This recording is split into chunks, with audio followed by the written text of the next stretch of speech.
다음 같은 예문을 한번 살펴보도록 하겠습니다. 다음 미분방정식의 해를 구하시오라는 얘기입니다. 우리 지금 배웠던 이 방법에 의해서 우리는 어떤 미방이 완전 미방인지 아닌지를 테스트를 한번 해보도록 하겠습니다. 그리고 완전 미방이 맞다면 완전 미방의 일반에는 어떻게 구할 것인지를 알아보도록 하겠습니다. 우선 이 예제를 통해서 우리는 이 미방의 해를 구하는 게 우리의 목적입니다. 그런데 일단은 이 미방이 완전 미방인지 아닌지를 한번 테스트를 한번 먼저 해본 다음에 그리고 일반해를 구하는 방법을 한번 같이 알아보도록 하겠습니다. 자, 이제 우리는 여기에서 얘를 m이라 보고 그냥 줄여서 m이라 쓰겠습니다. 얘를 n이라 보도록 하겠습니다. 그러면은 이 미방이 완전 미방인지 아닌지를 조사를 해보려고 합니다.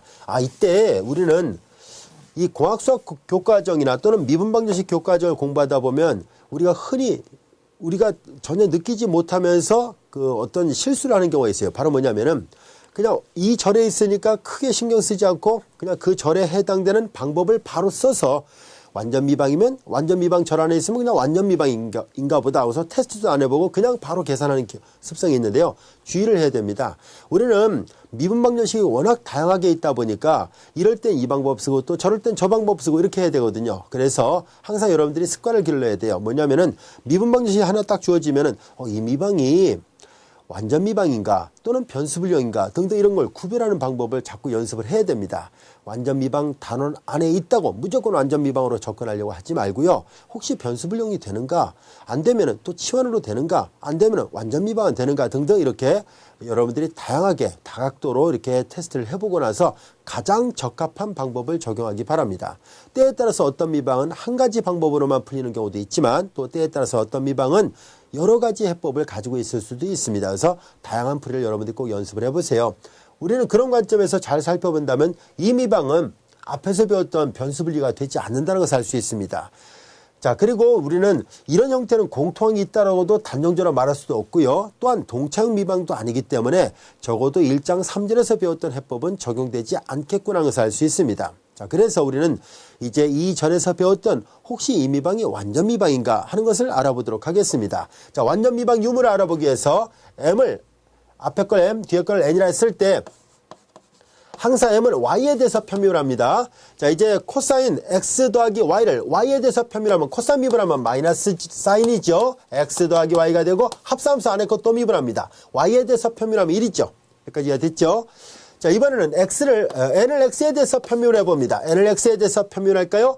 x에 대해서 편미할 때 나머지 문자 상수 취급하죠? 얘를 x에 대해서 편미한 것이네요. 코사인을 미분하니까 마이너스 사인 그리고 x 더하기 y고 x에 대해서 편미하면 1입니다. 따라서 확인해 보니까 라운드 m 라운드 y하고 라운드 n 라운드 x가 모두 같습니다. 따라서 이 미분방정식 교재에 있는 예제 1번 이 미분방정식은 완전 미방이 맞습니다. 자, 이제 우리의 남은 과제는 이 미방이 완전 미방이라는 것을 알게 됐으니까 그렇다면 이 미분방정식을 만족하는 해는 어떤 모양일까 하는 것을 알아보려고 합니다. 우리는 완전 미방의 해법을 이 예제 1번을 통해서 하나하나 그 해를 구하는 과정을 알아보도록 하겠습니다. 자, 일반적인 해법을 쓰는 게 더 좋을 듯 보이는데요. 일반적인 해법을 쓰면 문자가 잔뜩 나타납니다. 그래서 좀 번거로울 수도 있을 것 같습니다. 그래서 예문을 통해서 한번 관찰하려고 하는데요. 번거롭다라고 얘기한 거 왜 그러냐면은 사실 직접 한번 시도를 해볼게요. 굳이 이제 그 일반적인 모양을 놓고 하다 보면은 문자만 잔뜩 나타나서 어떻게 계산하는지를 오히려 실질적인 예문보다 못할 수도 있습니다. 근데 그래도 이해를 돕기 위해서 한번 쭉 설명을 해볼게요. 가볍게 보세요. 일반해를 구하는 과정을 설명하려고 합니다. 이 예문 잠시 보류하고요. 자, 일반해를 구하는 과정은 다음과 같습니다. 만약에 어떤 미방이 mxy dx 플러스 nxy dy가 있습니다. 일반적인 해를 구하는 해법이라 생각하면 돼요. 자, 이제 우리는 이 미방이 만약에 완전 미방이었다고 보겠습니다. 이 미분방정식이 완전 미방일 때입니다.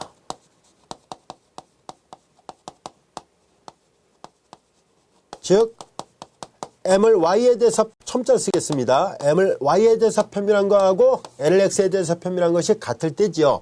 이렇게 되면 얘가 이 미방이 완전 미방입니다.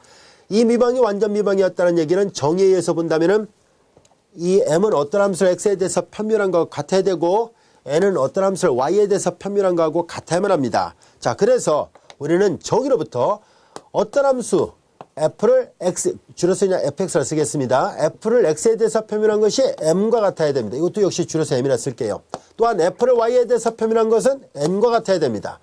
자, 이것을 만족하는 f를 찾아야 됩니다. f를 구하려고 합니다. 여기에서 첫 번째 식을 풀려고 합니다.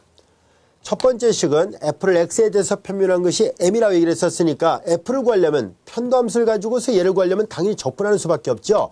그래서 이 첫 번째 식, 파란색 밑줄처럼 식으로부터 우리는 x에 대해서 편적분을 시도를 하려고 합니다. 그러면 당연히 미분하기 전에 있는 함수가 나오겠죠. 근데 이때 주의할 점은 적분을 했으니까 반드시 상수가 붙을 텐데 이때 얘는 가변수 함수예요. 그렇죠? 이변수, 최소한 또 변수가 두 개가 있으니까 두 개의 문자 중에 어느 한 문자에 대해서 적분하면은 적분 상수가 그냥 C로만 나오지 않습니다. 다른 문자들은 모두 다 상수 취급한다라고 얘기를 썼으니까 여기에 gy로 쓴 것은 편의상 x가 들어있지 않은 y가 만약에 문자가 온다면 y만 있는 그런 함수라는 뜻이에요.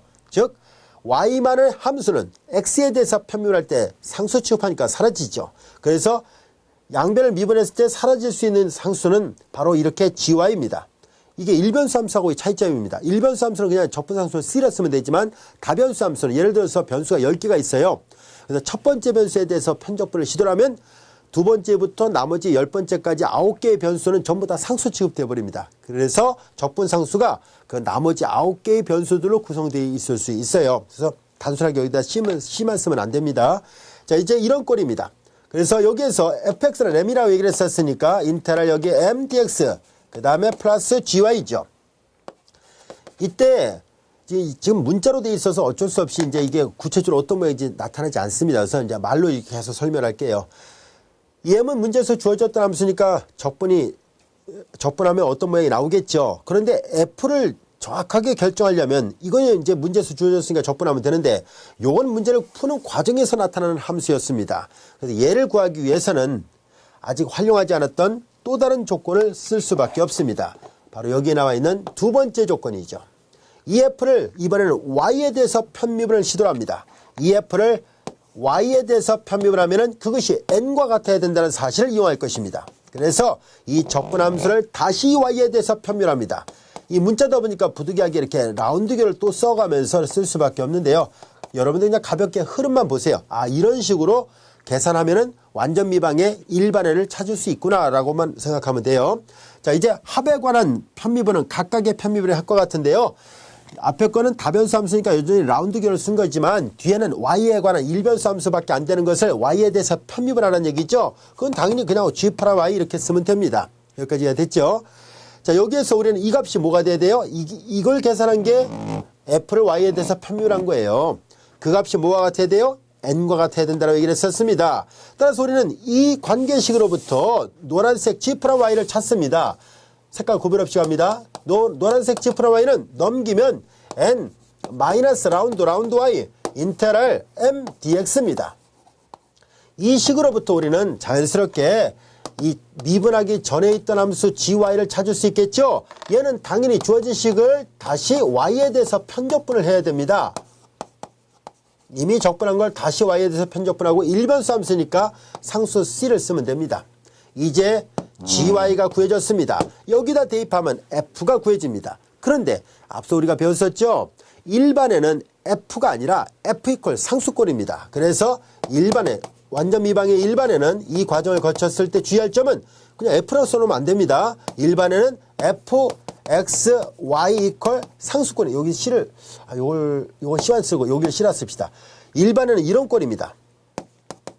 즉 얘를 여기다 대입을 해요.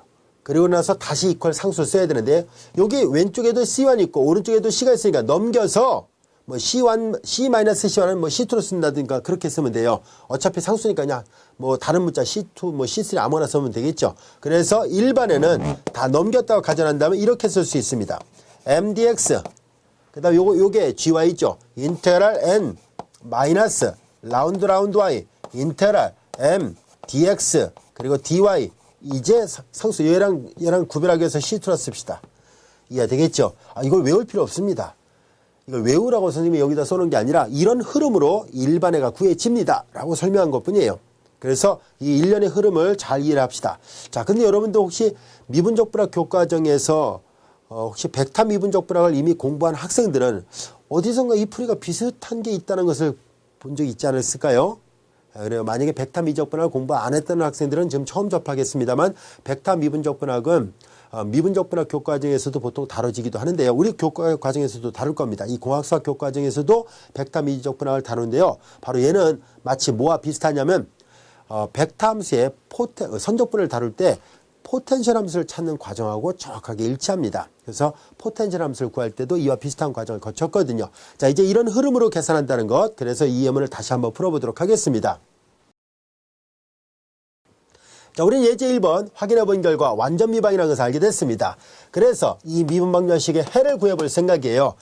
그러면 앞에서 설명한 것처럼 이제 우리는 어떤 함수 f를 x에 대해서 표현한 것은 m과 같아야 되죠. 그래서 코사인 x 플러스 y와 같아야 되고, 또한 그 어떤 함수 f를 y에 대해서 표현을 한 것은 뒤에는 n과 같아야 됩니다. 3y의 제곱 플러스 2y 플러스 코사인 x 플러스 y와 같아야 됩니다. 여기까지 이해됐죠? 자, fx는 이거고 fy가 되는 이것을 동시에 만족하는 함수 f를 찾도록 하겠습니다. 근데 다시 얘기하건데요. f 자체가 일반회가 아닙니다. fxy 이퀄 c의 꼴이 일반회가 돼요. 그 해를 표시할 때 각별히 조심해야 돼요. 그래서 각별히 신경 쓰기 바라고요.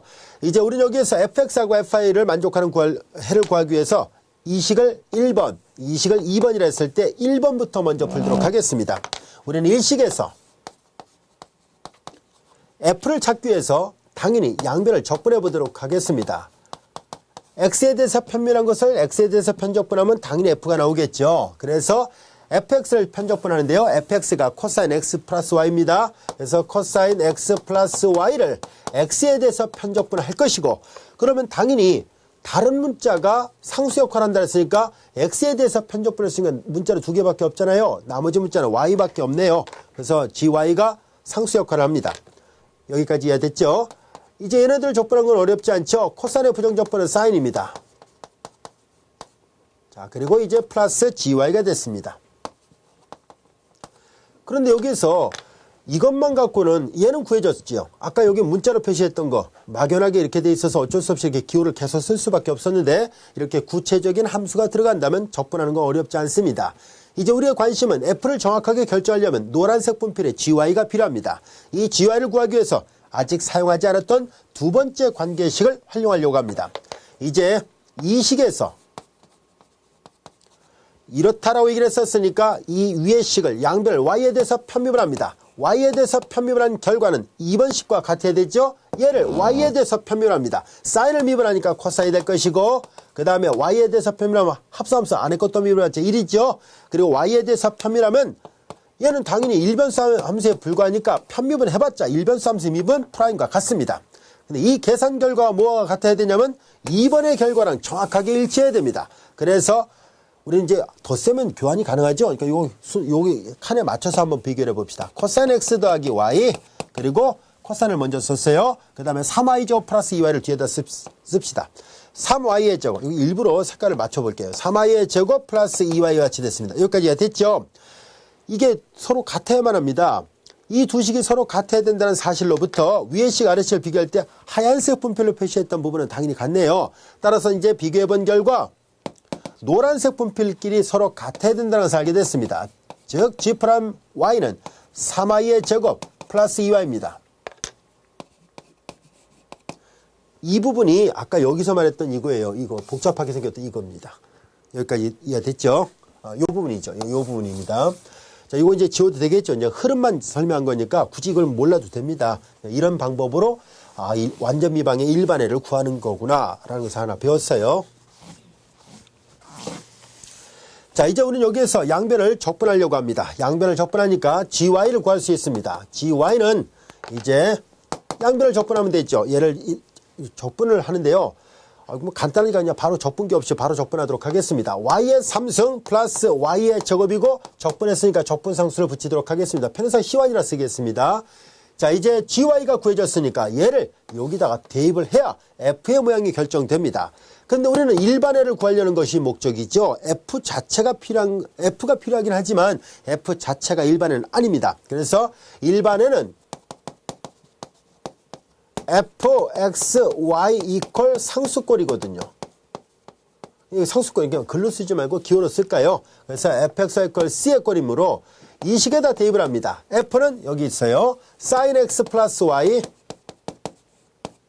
그 다음에 gy 대신에 이걸 씁니다. y의 3승 플러스 y의 제곱 플러스 c1 이퀄 c. 그런데 c1도 c도 어차피 결정되지 않은 상수잖아요. 한쪽으로 모아서 조금 더 간명하게 쓰겠습니다. 그래서 이제 x 더하기 y 그리고 y의 3승 플러스 y의 제곱, 이것은 c2라 쓰겠습니다. 여기서 단 c2는 c-c1을 말합니다. 여기까지 이해됐죠? 이것이 우리가 구하려고 했던 예제 1번을 만족하는 일반의 모양입니다. 여기까지 이해됐습니까? 이때 답안을 작성할 때 주의해야 됩니다. 그 학교 시험 같은 데서 우리가 학생들이 많은 실수를 하는데요. 그냥 F가 일반인 것처럼 해서 F는 이렇게, 즉, fxy 이퀄 sin x 더하기 y 더하기 y 3승 더하기 y제곱 플러스 c1 이렇게 답을 쓰는데요. 그거 아닙니다. F는 일반을 구성하는 하나의 함수일 뿐이지 그 F 자체가 일반해가 아니에요. 그래서 항상 일반은 F 이퀄 상수꼴로 써야 돼요. 이해되셨죠? 자, 왜 그런지 앞에 한번 되돌아가서 다시 볼까요? 앞에 우리가 배웠을 때 봐요. 일반에는 F 자체가 일반해가 되는 게 아니에요. F 이퀄 C의 꼴이 일반해죠. F 이퀄 C의 꼴. 이해되셨죠? 완전 미방의 일반에는 F가 아니라 F 이퀄 상수꼴이라는 건 잊지 않도록 하세요. 자, 그럼 이제 예제를 하나 더 풀어보도록 하겠습니다. 이번에는 초기값 문제인데요. 예제 2번의 문제 같이 한번 살펴볼까요? 이제 예제 1번을 풀면서 일반해를 어떻게 구하는지를 알게 됐으니까 예제 2번 푸는 거는 어렵지 않을 거라 생각합니다. 자, 이제 한번 같이 볼까요? 이 미방이 앞서도 얘기했죠. 이 절에 있다고 해서 무조건 생각도 안 해보고 완전 미방 해법부터 먼저 적용하지 말고요. 여러분들의 실력을 향상시키기 위해서라도 일단 요모조모 따져보는 게 좋습니다. 다시 말해서 이거 혹시 변수 분리가 되는가? 뭐 될 수도 있을 거 아닙니까? 그러면 당연히 이 방법도 해보고 저 방법도 해보자는 뜻입니다. 자, 그래서 한 절 안에 있다고 해서 그 절의 방법만 고집하지 말고요. 다각도로 여러분들이 보는 시각을 넓혀놓기 바랍니다. 자, 이제 우리는 볼까요? 이 미분방정식을 잘 보면은 여기 보면은 이 미방은 만약에 이게 없었다면요 변수 분리가 될 텐데 이게 있는 관계로 인해서 이 자체는 변수 분리가 되지 않는군요. 물론 치환에서 변수 분리가 될지 어떨지는 뭐 시도를 해봐야 되겠습니다만 일단은 기본적으로 변수 분리가 되지 않으니까 다른 시각에서 접근해 보도록 하겠습니다. 완전 미방은 되는지를 알아보도록 하죠. 해서 앞에서 생각했던 것처럼 이걸 M, 여기를 N 이렇게 놓겠습니다. 이때 그 연습 문제 같은 데 보면은요 미방이 이렇게 돼 있을 때가 있어요. 이런 식으로, 즉 등호를 경계로 해서 좌측에 dx 우측에 dy가 있을 때 이때 무심코 얘가 M 이렇게 보면 안 됩니다. 왜냐하면 우리가 완전 미방을 판단할 때 기본 정의는 앞에서 봤던 것처럼 이렇게 우변이 0으로 돼 있어요. 다 한쪽으로 몰려 있습니다. 그러니까 이렇게 되면 넘겨서 이렇게 놨을 때 마이너스까지 포함해서 n으로 놔야 돼요. 알겠죠? 그 놓는 방법도 잘 연습을 해두기 바라고요. 수학은 항상 어떤 가정이 있어요. 그러고 나서 그 가정으로부터 결론이 나온 거기 때문에 가정이 바뀌면 결론이 바뀝니다. 그래서 모양에 따라서 잘 비교를 해보세요. 앞으로도 이런 형태는 뒤로 가면서도 계속 강조를 하도록 하겠습니다. 자, 예제 2번, 이거 이퀄 0의 꼴이 됐으니까 여기가 M, 여기가 N이라 보겠습니다. 우리는 이 미방이 완전 미방인지 아닌지를 조사해 보도록 하겠습니다. 그걸 확인해 보기 위해서 M을 Y에 대해서 편묘합니다. Y에 대해서 편묘하니까 나머지 문자 상수 취급하는데요. 변수 앞에 곱해진 상수 안 없어지죠. 코사인 Y를 미분하면 Y에 대해서 편묘하니까 마이너스 사인 Y이고 변수 앞에 곱해진 상수 꼴이니까 이건 없어지지 않습니다. 플러스 1은 상수니까 미분하면 제로입니다. 이제 M을 Y에 대해서 편묘하니까 이렇게 됐군요. 이번에는 N을 X에 대해서 편묘해 보겠습니다. N을 X에 대해서 편묘할까요? 하이퍼블릭 코사인 X 미분하면 부호 안 바뀝니다. 그냥 하이퍼블릭 사인 X가 돼요. 그리고 이게 X가 아니라 사인 X가 아니라 하이퍼블릭이었군요. 쓰긴 제대로 썼네요. 자, 이제 여기는 하이퍼블릭 코사인 X죠. 하이퍼블릭 코사인 X를 미분하면 하이퍼블릭 사인입니다. 그러니까 마이너스 사인 Y, 하이퍼블릭 사인 X 이렇게 됐습니다. 정확하게 라운드 M 라운드 I하고 라운드 N 라운드 X가 같습니다. 이 말은 이게 같다는 얘기는 주어진 미방이 완전 미방이라는 것을 알게 됐습니다. 이해가 되겠죠? 자, 이제 이렇게 해서 완전 미방이라는 것을 알게 됐고요. 하이퍼보릭 코사인 x 미분하면 그냥 플러스 하이퍼보릭 사인 x입니다. 삼각함수 코사인 미분하면 마이너스 사인이고, 하이퍼보릭 코사인 미분하면 그냥 플러스 하이퍼보릭 사인이에요. 부 안 바뀌니까 조심하세요.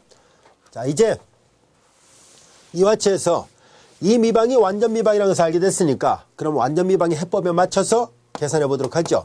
어떤 함수 f를 x에 대해서 표현한 것이 m과 같아야 됩니다. 코사인 y 그리고 하이퍼보릭 사인 x 그리고 플러스 1 이렇게 돼 있어야 되고요. 또한 어떤 함수를 y에 대해서 표현한 것이 y에 대해서 표현한 것이 얘와 같아야 됩니다. 마이너스 사인 y 그리고 하이퍼보릭 코사인 x 이렇게 돼 있어야 됩니다.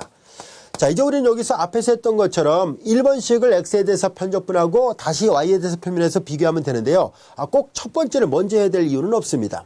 상관없습니다. 그래서 이번에는 반대로 두 번째를 먼저 적분해서 f를 구하는 방법도 동일하다는 것을 설명하도록 하죠.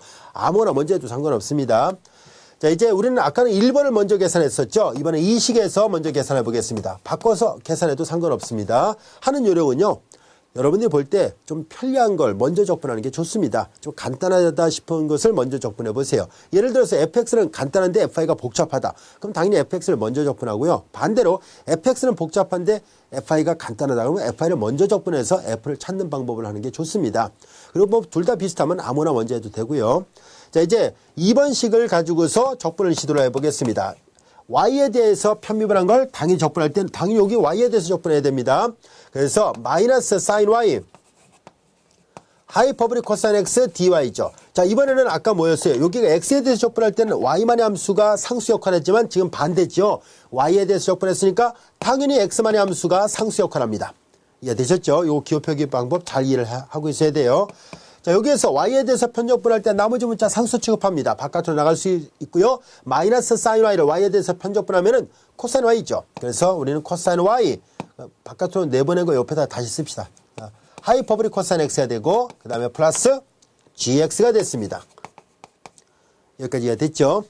자, 이제 우리는 이 식은 아직 얘는 계산이 끝났지만 얘가 지금 아직 계산이 안 끝났잖아요. 그래서 우리 이걸 3번식을 합시다.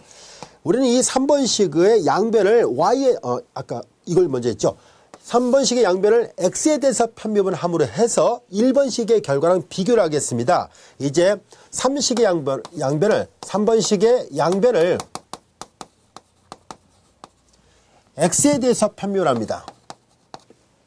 x에 대하여 편미분을 하도록 하죠.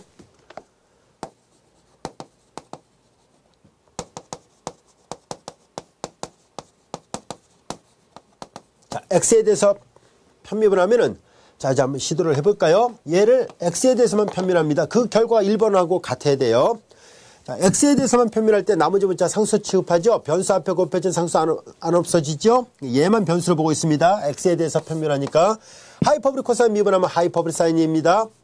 그리고 x에 대한 함수를 x에 대해서 편미하면 그냥 미분하고 똑같으니까 g'(x라 쓰겠습니다. 그리고 이 계산 결과는 1번하고 같아야 됩니다. 이 계산 결과가 1번식과 같아야 됩니다. 여기다 말을 쓸까요? 이 식과 같아야 하므로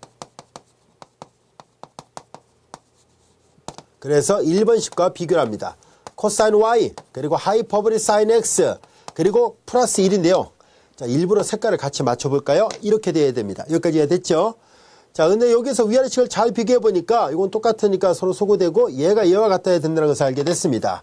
그래서 g'x가 1이라는 얘기네요. g'x가 1이라는 얘기는 당연히 gx가 미분에서 1밖에 되지 않았으니까 당연히 x밖에 없다는 얘기네요. 그런데 얘가 적분했으니까 상수가 붙어야 되잖아요. 그러니까 상수 c 이렇게 표시해 보도록 하죠. 뭐 c와 뭐 아무나 씁시다. c라 쓰겠습니다. g의 모양은 이렇게 생겼습니다. 이제 얘를 3번식에다 다시 대입해야 f의 모양이 구해집니다. 우리는 그 f를 찾은 이유는 일반의 때문이라 얘기를 했었죠. 그래서 일반에는 앞에 예제 1번에서 보는 것처럼 뭐 C1, C2 이렇게 하지 말고요. 그냥 한꺼번에 잘 정리하도록 하겠습니다. 일반에는 F 이퀄 상수꼴이니까 F는 3번식으로부터 코사인 Y 그리고 하이퍼보릭 코사인 X 하이퍼보릭 코사인 X 그리고 플러스 GY 대신에 X 플러스 상수인데 이 상수 오른쪽에도 이퀄 상수로 써야 되니까 넘겨서 새로운 상수로 그냥 C1 이렇게 쓰겠습니다. 이해되겠죠? 그래서 일반에는 이렇게 표현됩니다. 자, 이와 같이해서 예제 1번과 예제 2번 다 같이 완전 미방이라는 것을 확인했고요. 완전 미방인지 아닌지는 이 판정법을 이용해서 판단할 수 있습니다. 아주 중요한 판정법이니까 꼭 기억하고 있어야 됩니다. 자, 이렇게 해서 우리가 어떤 미방이 완전 미방이다 라는 것을 확인한 뒤에 일반을 구하는 것까지도 살펴봤습니다. 자, 근데 우리는 때에 따라서 모든 미방이 다 완전 미방이 된다는 보장은 없습니다. 자, 그래서 우리는 이번에는 완전 미방이 아닌 미방을 어떻게 하면 완전 미방화 시켜서 풀 수 있을까 하는 문제를 생각해 보려고 합니다.